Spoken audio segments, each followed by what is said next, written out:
सभी news channels पे चल रहा है।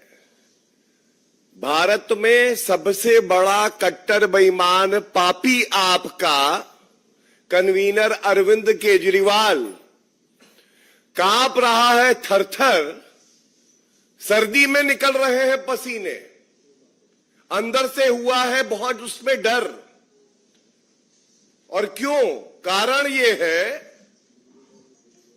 कि ईडी ने चौथा समन भेजा अरविंद केजरीवाल को और उनसे पूछताछ करना चाहिए। ये तो न्याय संगत है, कानून संगत है। लेकिन अरविंद केजरीवाल ऐसा क्या हुआ कि सर्दी में आप के पसीने छूट रहे हैं, आप थर-थर कांप रहे हैं, आपको डर लगने लगा है, आपको ये जानकारी हो गई है कि जेल की सलाखों के पीछे जो आरोपी बैठे हैं, जिनको ये कट्टर ईमानदार बताते थे, जो निकले कट्टर बेईमान, पूर्व उप मुख्यमंत्री मनीष सिसोदिया और सांसद संजय सिंह कह रहे हैं मेरे भैया शराब घोटाले के किंगपिन कट्टर बेईमान अरविंद केजरीवाल हमारे पास कब आओगे? हम व्याकुल हैं, हम चाहते हैं कि जेल की सलाखों के पीछे आप आइए और एक नया घोटाला करें। जैसे मसाज घोटाला किया था, मसाज करवा रहे थे पॉक्सो एक्यूज से, वैसे ही जब शराब घोटाले के किंगपिन अंदर जाएंगे, जो अब यकीन हो रहा है कि इनको अंदर जाना पड़ेगा। और ये बड़ी जिम्मेदारी से मैं कहता हूं, एक मुख्यमंत्री जो कि संविधान की शपथ लेता है, वो कहता है मैं संविधान और कानून का पालन करूंगा और उसकी रक्षा करूंगा। पहला समन,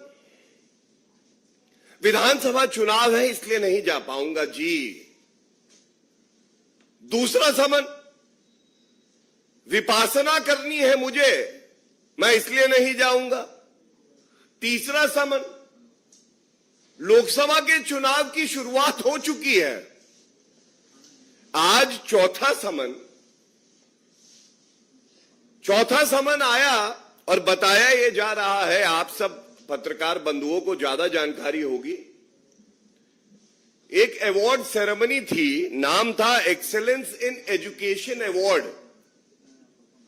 वहां पे हमारा जो देश का भविष्य है, दिल्ली का भविष्य है, उन बच्चों को पुरस्कृत कर रहे हैं। जनता दिल्ली की और देश की ये कह रही है, अरविंद केजरीवाल तो केवल एक्सेलेंस इन करप्शन अवार्ड में मुख्य अतिथि बने और एक कोचिंग सेंटर खोले, किस तरह से घोटाले होंगे। टॉयलेट को क्लासरूम बता दूंगा मैं, दिल्ली के लिए बस खरीदूंगा, उसमें मैं घोटाला कर दूंगा।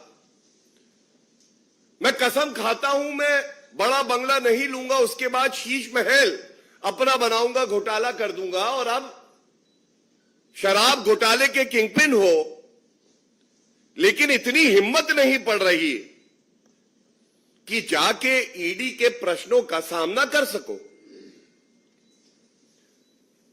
कुछ प्रमुख बातें इस प्रेस वार्ता में आपके समक्ष रख दूं। सबसे पहले, एक कहावत है कि उल्टा चोर कोतवाल को डांटे। तो आज ये कहना गलत नहीं होगा, शराब घोटाले के किंगपिन ईडी को बता रहे हैं कि तुम अपना समन वापस लो। साथ में वो ईडी से सवाल पूछ रहे हैं।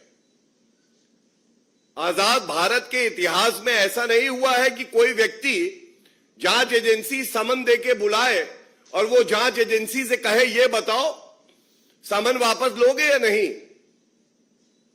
अराजकता का पर्याय कोई है जिसके डीएनए में अराजकता है, कानून को तोड़ना है, भ्रष्टाचार है, लूट खसोट है, कमीशन खोरी है, चोरी है, तो वो अरविंद केजरीवाल है।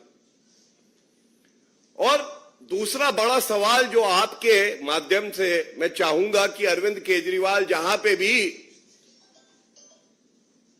जो उनके शराब कारोबारी घोटालेबाजों के साथ बैठ के ये प्रेस वार्ता देख रहे हैं, बताएं।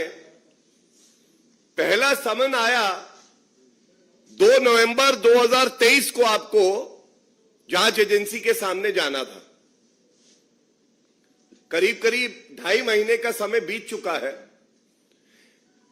ये जो लंबे लंबे पत्र आप जांच एजेंसी को लिखते हैं, उसकी बजाय आप कोर्ट क्यों नहीं जाते? आप क्यों नहीं कोर्ट जाके सारे साक्ष्य दलील अपनी रख दें? और मैं पुनः कहूंगा, दूध का दूध और शराब की शराब हो जाने दीजिए। लेकिन अब ये यकीन हो गया है कि अरविंद केजरीवाल जानते हैं कि उन्होंने ये जो घोटाला किया है हजारों करोड़ रुपए का, जैसे 10.5 महीने से मनीष सिसोदिया को बेल नहीं मिली है, संजय सिंह 3.5 महीने से बेल नहीं पाए, अंदर है, तो अरविंद केजरीवाल भी जान गए हैं कि उनका भविष्य जो है वो अंधकार में है। जनता को जवाब देना पड़ेगा। और बिल्कुल स्पष्टता से ये बात कह दे, अरविंद केजरीवाल कट्टर बेईमान पापी, आपके कन्वीनर सुन लो, कानून से ऊपर तुम हो नहीं। और जैसे किसी भी व्यक्ति को चलने के लिए जमीन पर कदम रखने ही पड़ते हैं, इसी तरह से ये बात जान लो, जो भी मुजरिम हो, जो भी व्यक्ति हो जिसको समन दिया है, वो कुछ समय कानून से भाग तो सकता है पर बच नहीं सकता है। बचने वाले नहीं हो आप अरविंद केजरीवाल। ये जो सरकार है ये आज पर्याय है ईमानदारी की। ये पर्याय है कि अगर घोटाला करोगे तो सख्त कार्रवाई होगी, तुम्हें बख्शा नहीं जाएगा।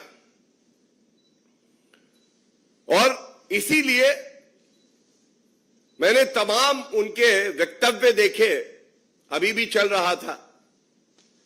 मैं केवल याद दिला दूं भारतीय राजनीति के गजनी को, जिनकी याददाश्त चली गई, कि ये आपका वक्तव्य है अरविंद केजरीवाल जी कि मैं भारतीय राजनीति में कदम इसलिए रख रहा हूं कि मुझे भ्रष्टाचार को खत्म करना है। और फिर से याद दिला दूं आपको कि आप ही ने कहा था किसी भी राजनेता पे अगर भ्रष्टाचार के आरोप लगे तो पहले उसे इस्तीफा दे देना चाहिए, और जब उसका नाम क्लियर हो जाए उसके बाद उसे पुनः राजनीति में सक्रिय होना चाहिए। ये सब इसलिए कह रहा हूं क्योंकि अरविंद केजरीवाल आज भ्रष्टाचार का पर्याय है, और जो गंदगी उन्होंने मचाई है, जो उदाहरण उन्होंने जनता के बीच में पेश किया है, यह चिंताजनक है कि एक मुख्यमंत्री आज भारत के संविधान को तार तार कर रहा है और अपनी जवाबदेही से भाग रहा है। ये बचने नहीं पाएंगे। धन्यवाद। देखिए, प्रथम दृष्टया जो कट्टर बेईमान हो, जो लूट खसोट करता है, वो हमारी जांच एजेंसी पे आरोप लगाए, ये कतई बर्दाश्त नहीं होगा। और ये कहना गलत नहीं होगा कि आज ईडी, सीबीआई, तमाम जांच एजेंसियां अपना कार्य करती हैं। अब वो पिंजरे का तोता नहीं है कांग्रेस की सरकार में जैसे थी। और ये सारे भ्रष्टाचारी एक हुए हैं केवल एक वजह से। इनको ये लगता है कि सारे भ्रष्टाचारी अगर भ्रष्टाचार के गोंद से जुड़ जाएंगे तो इनका कोई कुछ नहीं बिगाड़ पाएगा। लेकिन मैं ये बात बता दूं, जब कानून का डंडा पड़ता है जब कानून के डंडे की गर्मी दिखाई देती है तो अच्छी अच्छी गोंद पिघल जाती है और इन सबको इनकी हैसियत पता चल जाएगी।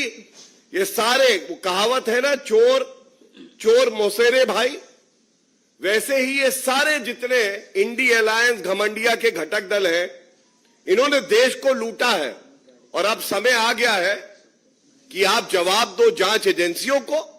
और अगर आपको ऐसा प्रतीत होता है कि राजनीतिक द्वेष से यह कार्रवाई हो रही है तो न्यायालय का दरवाजा है, आप खटखटाओ, अपनी बात रखो।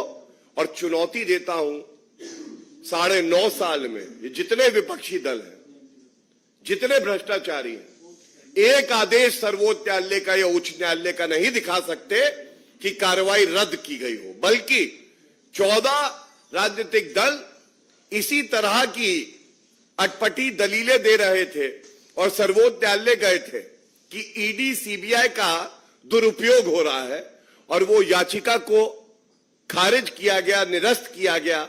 और ये करारा थप्पड़ था हर उस भ्रष्टाचारी के गाल पर जिसको ये गलतफहमी है कि वो कानून से ऊपर है। देखिए, जब भ्रष्टाचार कर रहे थे तब इनको लगता था कि भ्रष्टाचार करूंगा और मेरी गर्दन जो है वो कानून का जो शिकंजा है, पंजा है, वो पकड़ नहीं पाएगा। अब तो इतना डरे हुए हैं कि बता रहे हैं कि ढोंगी अरविंद केजरीवाल सुंदरकांड का पाठ पढ़ रहे थे, कल की बात है। मैं केवल एक बात कहूंगा, हमारे आराध्य हैं, प्रभु राम से कुछ सीखें। राम राज्य क्या होता है ये जानने की आवश्यकता है।